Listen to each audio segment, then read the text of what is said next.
آج یہ دوشنبہ کا مبارک دن ہے۔ الحمدللہ اس سناٹے کے عالم میں اتنی تعداد میں اولیاء مسجد میں لوگ حاضر آئے ہیں۔ میں سبوں کے لیے دعا گو ہوں کہ اللہ رب العزت جتنے لوگ اس اولیاء مسجد کے اس نورانی محفل میں شریک ہوئے ہیں، اللہ رب العزت ان سبوں کی حاضری کو قبول و مقبول فرمائے اور سبوں کو بالخصوص مخدومی فیضان سے مالا مال فرمائے۔ سبحان اللہ، سبحان اللہ۔ جتنے لوگ بیٹھے ہیں وہ سب دل جماعی کے ساتھ بیٹھے ہیں۔ حالانکہ طبیعت اس قابل نہیں ہے کہ ہم کچھ بول سکیں، لیکن پھر بھی میرے مخدوم کا کرم ہوتا ہے، جب بڑے ہوتے ہیں تو کچھ نہ کچھ گفتگو ہو ہی جاتی ہے۔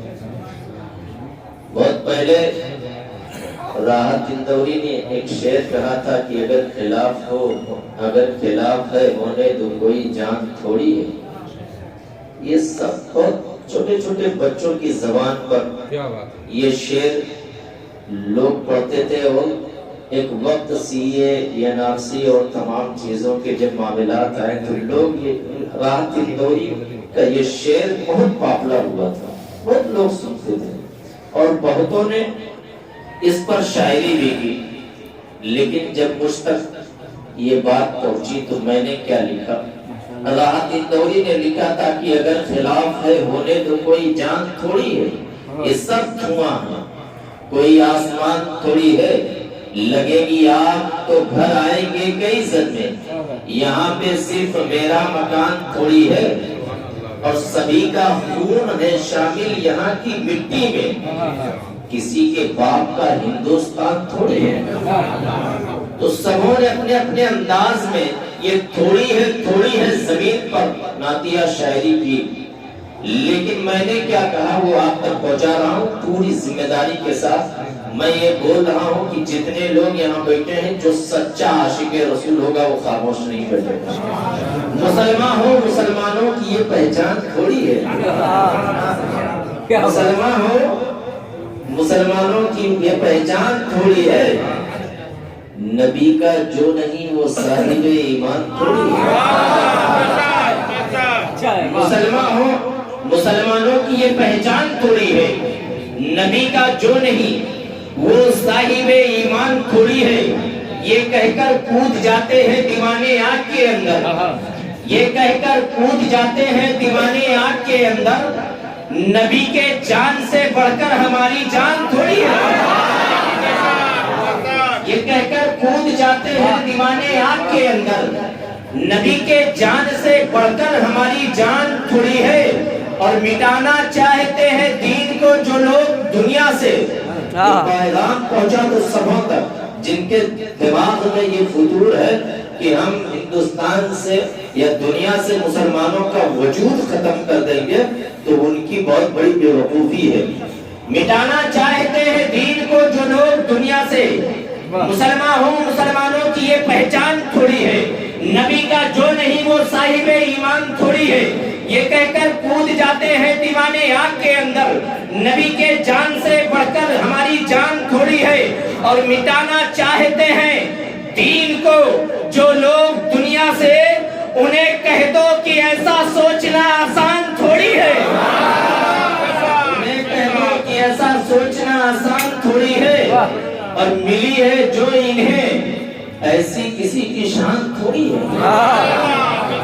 سننا کی بارگاہ میں آپ آ جائیں، کبیر بھائی بالخصوص توجہ کرتا کہ ملی ہے جو انہیں ایسی کسی کی شان تھوڑی ہے، میرے مخدوم کے جیسا کوئی سلطان تھوڑی ہے، میرے ماتھے پہ لکھا ہے غلام اشرفی ہوں میں، میرے ماتھے پہ لکھا ہے غلام اشرفی ہوں میں، اڑا دے جو مجھے ایسا کوئی طوفان تھوڑی ہے۔ میرے ماتھے پہ لکھا ہے غلام اشرفی ہوں میں، ملی ہے جو انہیں ایسی کسی کی شان تھوڑی ہے، میرے مخدوم کے جیسا کوئی سلطان تھوڑی ہے۔ اورنگزیب بادشاہ کا نام آپ نے سنا ہوگا، جب ان کی حاضری سلطان سید اشرف جہانگیر سنگھانی رحمت اللہ تعالی علیہ کی بارگاہ میں ہوئی، سلامی گیٹ پہنچتے ہیں تو سلامی گیٹ سے جب وہ ملنگ گیٹ کا رخ کرتے ہیں تو ہر ایک قدم پر نفل نماز ادا کرتے ہیں، ہر ایک قدم پر 2 رکعت نماز نفل ادا کرتے تھے۔ آپ کے وزیروں میں ایک ہلچل سی مچ گئی، کسی وزیر کے اندر اتنی ہمت ہوئی، وہ کافی ہمت اکٹھا کر کے اورنگزیب بادشاہ سے پوچھا کہ بادشاہ، ہر ایک قدم پر 2 رکعت نماز نفل آپ ادا کر رہے ہیں، اور جگہوں پر آپ جب بھی گئے سلام عرض کیا، جس قبر سے آواز نہیں آئی اس قبر کی نشان کو آپ نے ختم کر دیا، اس قبر کو آپ نے توڑوا دیا، لیکن آپ یہاں جب آئے ہیں ہر ایک قدم پر 2 رکعت نماز نفل ادا کر رہے ہیں، اے بادشاہ سلامت، اس پردے سے راز ہٹا دیا جائے۔ تو بادشاہ اورنگزیب فرماتے ہیں کہ وقت کے بادشاہ کو یہ معلوم ہے کہ سلطان کی بارگاہ میں کس طریقے سے آیا ہے۔ اورنگزیب بادشاہ فرماتے ہیں کہ وقت کے بادشاہ کو معلوم ہے کہ سلطان کی بارگاہ میں حاضری کس طریقے سے دیا جاتا ہے۔ تو ملی ہے جو ہی ہے، ایسی کسی کی شان تھوڑی ہے، میرے مخدوم کے جیسا کوئی سلطان تھوڑی ہے۔ میرے ماتھے پہ لکھا ہے غلام اشرفی ہوں میں، میرے ماتھے پہ لکھا ہے غلام اشرفی ہوں میں، اڑا دے جو مجھے ایسا کوئی طوفان تھوڑی ہے۔ اور جو بات کبیر بھائی، جو بات حق ہے اسے کرب و بلا میں کہہ دوں گا، جو بات حق ہے اسے کرب و بلا میں کہہ دوں گا، میرے منہ میں یزیدی زبان تھوڑی ہے۔ جو بات حق ہے اسے کرب و بلا میں کہہ دوں گا، میرے منہ میں یزیدی زبان تھوڑی ہے۔ اور یہاں پہ چلتا ہے سکہ ہمارے خواجہ کا، یہاں پہ چلتا ہے سکہ ہمارے خواجہ کا، کسی کے باپ کا ہندوستان تھوڑی ہے۔ یہاں پہ چلتا ہے سکہ ہمارے خواجہ کا، کسی کے باپ کا ہندوستان تھوڑی ہے۔ اور یہ جب چاہے کنیزِ فاطمہ کھیلے گی عالم میں، یہ جب چاہے کنیزِ فاطمہ کھیلے گی آنگن میں، یہ جب چاہے کنیزِ فاطمہ کھیلے گی آنگن میں، عتیق احمد تو ان کی شان سے انجان تھوڑی ہے، عتیق احمد تو ان کی شان سے انجان تھوڑی ہے۔ خوشی پڑھیں اللہم صلی علی سیدنا مولانا محمد مالک وسلم، صلاۃ و سلام علیک یا رسول اللہ صلی اللہ تعالی علیہ وسلم۔ آپ اولیاء مسجد میں بیٹھے ہیں، آج کا یہ پروگرام حضور احمد مجتبی محمد مصطفیٰ صلی اللہ تعالی علیہ وسلم سے منسوب ہے، اور میں نے کئی مرتبہ آپ سے درود پاک پڑھوایا۔ آپ درود پاک کثرت سے درود پاک کا ورد کیا کریں، اور مخدوم سینہ کی بارگاہ میں جب حاضر ہو تو آپ اور کثیر تعداد میں درود پاک کا ورد کیا کریں۔ اس لیے ہم سبوں کے آقا حضور احمد مجتبی محمد مصطفیٰ صلی اللہ علیہ وسلم ارشاد فرماتے ہیں، اگر کوئی شخص، اگر کوئی دیوانہ، کوئی میرا چاہنے والا، کوئی میرا امتی، کوئی میرا عاشق اگر مجھ پر محبت سے درود پاک پڑھتا ہے، میں اسے اپنے کانوں سے سنا کرتا ہوں، میں اسے اپنے کانوں سے سنا کرتا ہوں۔ اور آپ فرماتے ہیں کہ اگر کسی پر پریشانی مسلط ہو، اگر کوئی شخص پریشانیوں کے زد میں ہو، پریشانیاں اس پر مسلط کی گئی ہو، تو کثرت سے مجھ پر درود پاک کا ورد کیا کرے، اس لیے کہ درود پاک کی برکت سے اللہ رب العزت اس کی پریشانیوں کو ختم فرمائے۔ درود پاک کی برکت سے اس کی پریشانیوں کو ختم فرما دے گا، ختم کر دے گا اس کی پریشانیوں کو۔ اسی لیے بار بار کہا جاتا ہے کہ درود پاک پڑھتے رہو، مخدوم سینہ کی بارگاہ میں رہو تو درود پاک پڑھتے رہو، اس لیے کہ جب کوئی دیوانہ اللہ کے حبیب پر درود پاک پڑھتا ہے تو اللہ کے حبیب اپنے کانوں سے سنا ہے۔ جب آپ کے درود کو وہ اپنے کانوں سے مدینے میں رہ کر کے سن سکتے ہیں، تو اگر حضور نبی کریم صلی اللہ علیہ وسلم ہم سبوں پر کرم فرما فرما دیں گے تو مخدومی فیضان ان قریب ہمارے دامنوں میں ہوگا، ہماری جھولیوں میں ہوگا، ہماری جھولیوں میں ہوگا۔ اس لیے مخدوم سمرا کی بارگاہ میں جب رہیں تو درود پاک کا ورد کثرت سے کیا کریں۔ اور میں آپ کو بتاتا چلوں، یہ محفلیں جب منعقد ہو تو محفلوں میں آپ ضرور جایا کریں، محفلوں میں آپ شریک ہوا کریں۔ محفلوں میں جب آپ شریک ہوں گے، محفلوں کی وہ عظمت ہوتی ہے، محفلوں کی وہ عظمت و رفعت و بلندی کا مقام وہ ہوتا ہے۔ میں آپ کو بتاتا چلوں، کسی شاعر نے کیا خوب کہا ہے کہ جہاں ذکر حبیب ہوتا ہے خدا خود قریب ہوتا ہے، ان کی محفل میں بیٹھنے والا آدمی خوش نصیب ہوتا ہے۔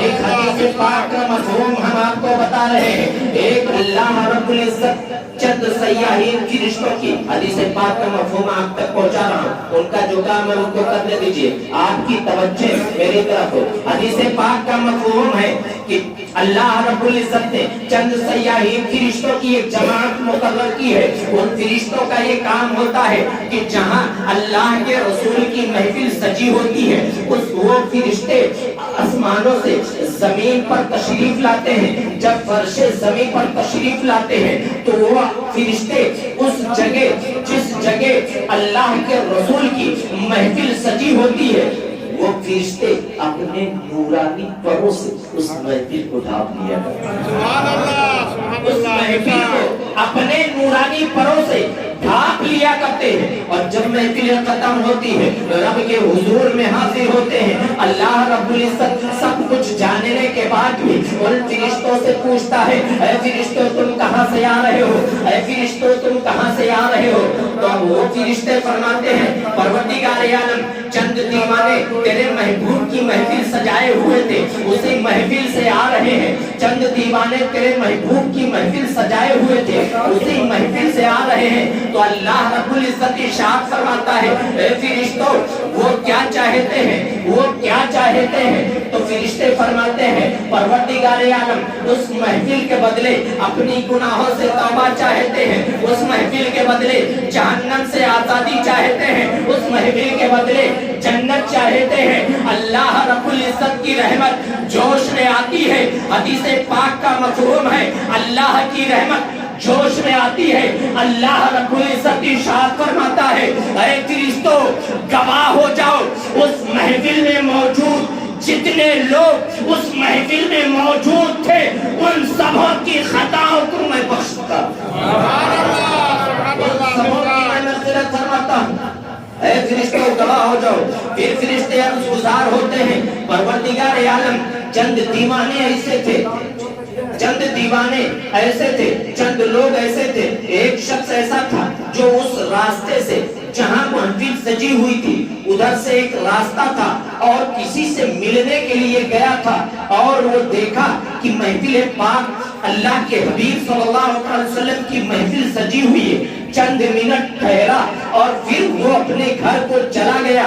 اے اللہ، اے پروردگار عالم، میں اس شخص کو کس کھاتے میں ڈالوں؟ تو اللہ رب العزت ارشاد فرماتا ہے، اے فرشتوں گواہ ہو جاؤ، اے فرشتوں اس محفل میں موجود جتنے لوگ موجود تھے ان کے وسیلے سے جو چند منٹ رہ کر کے اپنے گھر کو واپس چلا گیا، میں اس کے بھی خطاؤں کو بخشتا ہوں، میں اس کی بھی گناہوں کی مغفرت کرتا ہوں۔ جب محفل میں چند منٹ شریک ہونے کا یہ نتیجہ ہے کہ اگر انسان بدبخت ہے تو خوشبخت ہو جاتا ہے۔ تو جو شخص محفل میں شریک ہوتا ہو، جو شخص محفل پاک رچاتا ہو، اس پر اللہ کا انعام کس قدر مسلادھار بن کر برستی ہوگی، اس کا اندازہ کون لگا سکتا ہے؟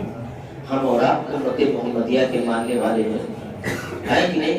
ہے بھائی، کتنے سبحان اللہ، الحمدللہ، سب ماشاءاللہ۔ یہ ہم اور آپ کی خوش نصیبی ہے کہ ہم اور آپ امت محمدیہ کے ماننے والے ہیں اور ہم دعویٰ بھی کرتے ہیں، اور یہ میرا دعویٰ سچا ہے، بالکل سچا ہے کہ نہیں؟ لیکن کہیں کہیں ہمارے دعوے میں کھوکھلا پر نظر آتا ہے، کھوکھلا پر نظر آتا ہے۔ جیسے آج کچھ لوگوں کی جماعت ایسی ہے، کچھ لوگوں کی جماعت ایسی ہے، کچھ مریدوں کی جماعت ایسی ہے کہ جو دین کا کام نہیں صرف پیر کا کام کر رہے ہیں، پیر کی نام و نمود، پیر کا تذکرہ، میرا پیر ایسا ہے، میرا پیر ویسا ہے، میرا پیر ایسا ہے۔ مسلمانوں، آج میں اکثر دو مہینے سے اکثر میں دیکھ رہا ہوں، یوٹیوب سے لے کر کے ہر جگہ جسے دیکھو پیر پہ بیان، جسے دیکھو پیر کے خلاف، جسے دیکھو پیر پہ بیان، جسے دیکھو پیر کے خلاف بیان۔ جتنا پیر کے خلاف بیان دے رہے ہیں، جتنا پیر کے خلاف بول رہے ہیں، جتنا پیر کے لیے بول رہے ہیں، اگر اتنا دین کے لیے بولنا شروع کر دیں تو ہمارے معاشرے میں کچھ تبدیلیاں نظر آئیں۔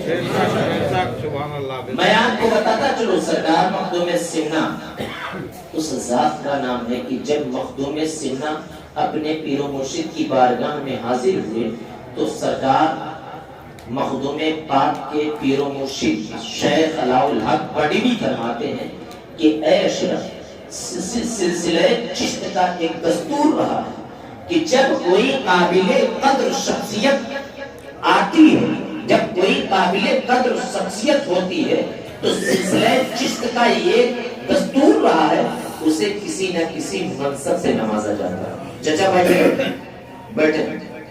اب اس میں ہلچل نہ ہو جائے۔ جب کوئی قابل قدر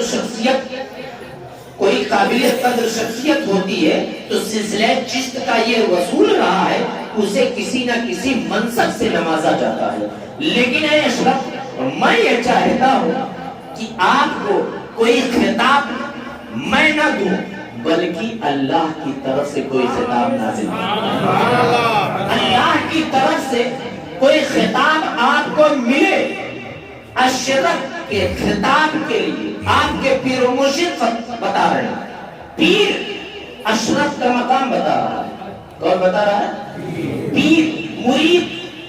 پیر مرید کا مقام بتا رہا ہے کہ اے اشرف، میں یہ چاہتا ہوں، سلسلہ چشت کا یہ دستور ہے کہ جب کوئی قابل قدر شخصیت ہوتی ہے تو کسی نہ کسی خطاب سے اسے نوازا جاتا ہے، لیکن اے اشرف، میں یہ چاہتا ہوں کہ سلسلہ چشت سے کوئی خطاب تمہیں نہ ملے بلکہ اللہ رب العزت تمہیں کوئی خطاب عطا کرے۔ ایک دن ہوا، 2 دن ہوا، 3 دن ہوا، تیسرے دن پیر و مرشد کی بے چینی بڑھی کہ کوئی خطاب اللہ کی طرف سے نہیں آ رہا ہے، کوئی خطاب اشرف کے لیے اللہ کی طرف سے نہیں آ رہا ہے۔ جب آپ کی بے چینی بڑھی تو اچانک خانقاہ میں آپ بیٹھے، اچانک خانقاہ کے ایک ایک در و دیوار سے جہانگیر جہانگیر جہانگیر جہانگیر جہانگیر کی صدائیں آنے لگی۔ جب جہانگیر جہانگیر کی صدائیں آنے لگی تو آپ کے پیر و مرشد فرماتے ہیں، اے اشرف، اللہ رب العزت نے آپ کو جہانگیر کے خطاب سے نوازا۔ پیر مرید کا مقام بتا رہا ہے، اور آج کا معاملہ یہ ہے اسی کا الٹا، مرید پیر کا مقام بتا رہا ہے، مرید جو ہے وہ پیر کا مقام بتا رہا ہے۔ اور وہاں کیا تھا کہ آپ کے پیر و مرشد آپ کا مقام بتا رہے ہیں کہ اشرف کی ذات کیا ہے۔ ایک دن آپ فرماتے ہیں کہ حضور، آپ خانقاہ میں جتنے لوگ موجود ہیں کسی نہ کسی کام کوئی نہ کوئی کام لوگوں کو دیا گیا ہے، کسی نہ کسی کام پر لوگوں کو منتخب کر دیا گیا ہے۔ اے میرے پیر و مرشد، کوئی کام مجھے بھی ادا کر دیا جائے۔ تو آپ کے پیر و مرشد فرماتے ہیں، اے شرف، آپ کے آنے سے پہلے حضرت خضر علیہ السلام نے آپ کی اتنی تعریف کی کہ مجھے آپ کو کوئی کام دینا بڑا شرمندگی محسوس ہوتی ہے۔ مجھے شرم محسوس ہوتا ہے کہ میں آپ کو کوئی کہوں. حضرت خضر علیہ السلام 72 مرتبہ آپ کے پیر و مرشد کو آپ بصارت دیتے ہیں. میں کہنا کیا چاہتا ہوں،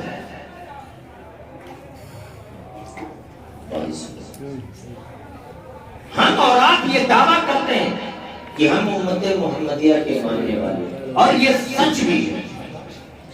لیکن ہم اگر غور کریں، ہر ایک شخص اپنے داہنے ہاتھ کو اپنے دل کی تختی پر لکھ رکھے اور رکھ کر کے مخدوم سمنا کو گواہ بنا کر کے یہ سوچے کہ کیا ہم امت محمدیہ کا جو دعویٰ کرتے ہیں کیا ہم 1% بھی عمل کرتے ہیں. اپنے اللہ کے حبیب صلی اللہ علیہ وسلم جس نبی کا امتی ہونے کا ہم دعویٰ کرتے ہیں، کیا اس کے بتائے ہوئے نقش قدم پر ہم چلتے ہیں؟ اگر آپ اپنے دل کی تختی پر ہاتھ رکھ کر کے سوچ لیں تو آپ کو اپنی سچائی کا پتہ چل جائے گا.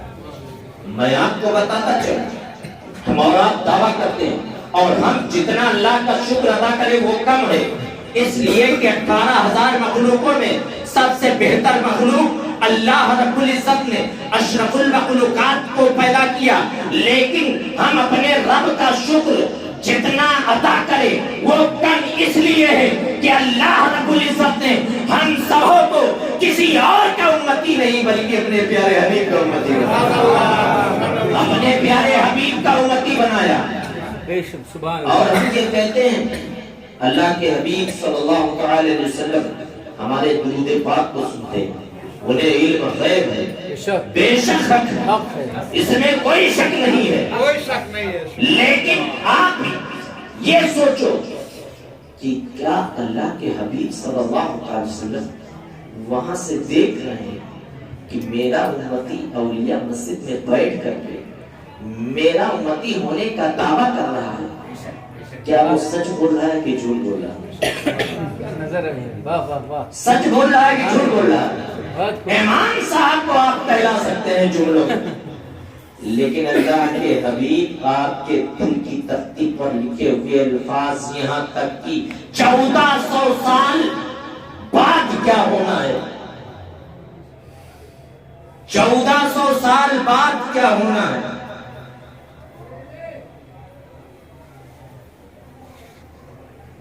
اللہ کے حبیب صلی اللہ علیہ وسلم نے بتا دیا، اور وہ ساری چیزیں ہو رہی ہیں، وہ ساری چیزیں ہو رہی ہیں جو اللہ کے حبیب صلی اللہ علیہ وسلم نے. میں آپ کو بہت مختصر میں بتاتا چلا. حضرت علی اور حضرت عمر بن خطاب کو اللہ کے رسول صلی اللہ علیہ وسلم بلاتے ہیں اور فرماتے ہیں کہ اے عمر، یہ میرا جھبا لے لو اور یہ جھبا لے کر کے تم کرم چلے جاؤ. میرا ایک چاہنے والا ہے، میرا ایک عاشق ہے، اسے تم دے دینا. حضرت عمر بن خطاب فرماتے ہیں اے اللہ کے رسول صلی اللہ علیہ وسلم، میں نے اسے کبھی دیکھا نہیں ہے، میں پہچانتا نہیں ہوں. اللہ کے رسول صلی اللہ علیہ وسلم فرماتے ہیں اے عمر، تم جاؤ اور میں تمہیں اس کی پہچان بتا دیتا ہوں. ناٹا قد ہوگا، ناٹا قد ہوگا اور گول سا چہرہ ہوگا، اور وہ قرن میں تم کو اونٹ چراتا ہوا ملے گا. حضرت عمر بن خطاب پہنچتے ہیں، اور عمر بن خطاب جب قرن پہنچتے ہیں اور جب جیسے ہی آپ قرن پہنچتے ہیں آپ نے دیکھا کہ حضرت اویس قرنی اونٹ چرا رہے تھے. پہنچتے ہیں اور پہنچ کر کے فرماتے ہیں کہ اللہ کے رسول صلی اللہ علیہ وسلم نے سلام عرض کرتے ہیں اور فرماتے ہیں کہ اللہ کے رسول صلی اللہ علیہ وسلم نے یہ اپنا جبہ مبارک دیا ہے اور فرمایا ہے کہ اے عمر، جا کر کے میرے اس عاشق سے کہہ دو کہ اس لباس کو پہن کر کے ہماری امت کی مغفرت کی دعائیں کریں. کس کی دعا کے لیے؟ امت کی مغفرت کی دعائیں کس کے لیے کہہ رہے ہیں؟ کس سے کہہ رہے ہیں؟ حضرت اویس قرنی سے. حضرت اویس قرنی کے پاس جب حضرت عمر بن خطاب پہنچتے ہیں آپ نے فرمایا کہ اللہ کے رسول صلی اللہ علیہ وسلم نے یہ جبہ مبارک دیا ہے اور فرمایا ہے کہ میرے امت کی مغفرت کے لیے دعائیں کریں. بہت سارے واقعات اس میں بہت لمبے ہیں، مختصر میں آپ کو بتا رہا ہوں. حضرت اویس قرنی مصلی بچھاتے ہیں, لباس کو پہنتے ہیں اور سرریز ہو جاتے ہیں, فوراً آپ کے حضور عرض گزار ہوتے ہیں, پروردگار عالم ہماری پروردگار عالم اپنے حبیب کی گنہگار امت کی مغفرت فرما, ان کے گناہوں کو بخش دے. رب کے حضور جب عرض گزار ہوتے ہیں صدا آتی ہے, اے اویس قرنی میں نے اتنوں کو بخش دیا, میں نے اتنوں کو بخش دیا, میں نے اتنے کو بخش دیا. پھر عرض گزار ہوئے کہ اے پروردگار عالم ہمارے نبی کی گنہگار امتوں کو بخش دے, میرے محبوب کے گنہگار امتوں کی مغفرت فرما. آپ عرض گزار ہوتے ہیں, آسمانوں سے صدائیں آتی ہے, غیب سے صدائیں آتی ہے, اے اویس قرنی میں نے اتنے کو بخش دیا, میں نے اتنے کو بخش دیا. جب اللہ رب العزت نے آدھی امت کی مغفرت فرما دی تو حضرت آدھی امت کی مغفرت فرما دی تو غیب سے آواز آتی ہے کہ اے اویس اپنے سر کو سجدے سے اٹھا لے, میں نے تمہاری دعاؤں سے آدھی امت کی مغفرت کر دیا اور آدھی امت بروز حشر عبد القادر کی دعاؤں سے بخشوگا. حضرت اویس قرنی عرض گزار ہوتے ہیں کہ اے پروردگار عالم یہ اویس قرنی کون ہے, اور یہ غوث اعظم کون ہے؟ تو آپ فرماتے ہیں غیب سے آواز آتی ہے کہ یہ تیرے محبوب کا لاڈلا بیٹا ہے, تیرے حبیب کا لاڈلا بیٹا ہے. اور جب وہ پیدا ہوگا فوراً اعلان کرے گا تمام اولیاء اللہ کے گردنوں پر میرا قدم, تمام اولیاء اللہ اپنے گردنوں کو جھکا دیں گے. تو حضور اویس قرنی فرماتے ہیں اے پروردگار عالم تو گواہ ہو جا, جب عبد القادر اعلان کرے گا تب کرے گا, یہ اویس آج ہی سے عبد القادر کے لیے اپنے گردن کو جھکا رہا ہے.